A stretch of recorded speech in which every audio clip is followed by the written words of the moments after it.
Sounders are going to be the Sounders? Sounders are the Sounders. You know, they are they're a good team, mature team.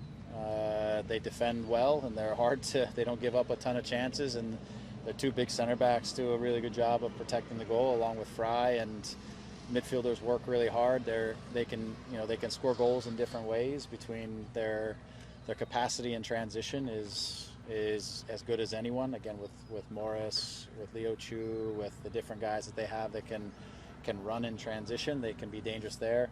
Obviously, Rui Diaz doesn't need an invitation to score goals. He puts things in the back of the net like no one in our league, in my opinion. He just needs a chance, a sniff, and he can score. So they can score and get on top of a game.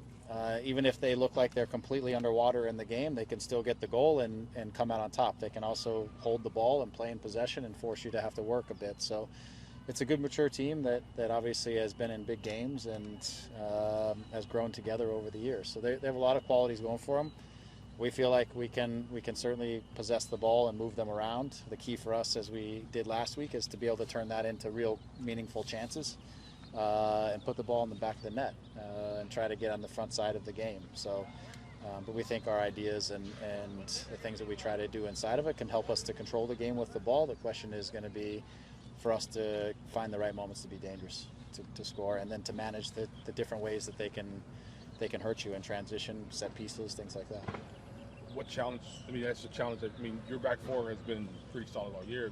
You added Caligari into it now, but how does that group face up? You think matchup with the Seattle attackers coming at them?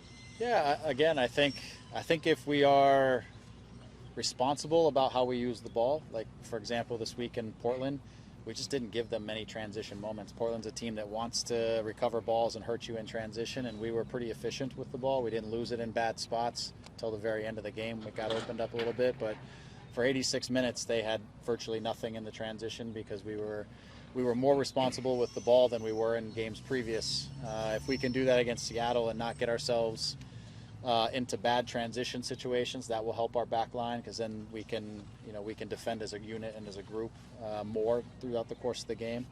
So that's going to be one thing, and then second is just collectively we have to defend together.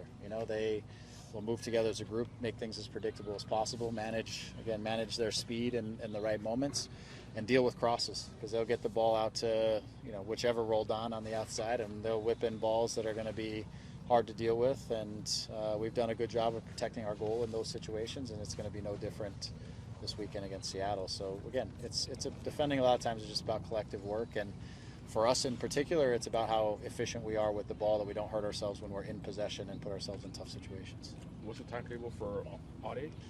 Any day. He's gone through the visa process. We're just waiting for him to get his passport back, and then he can travel. So don't have a specific. It's usually now days.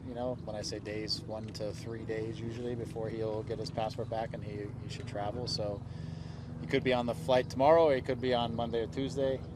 But usually that's how these things kind of play out at this point. So he's gone through everything else, so we should see him soon.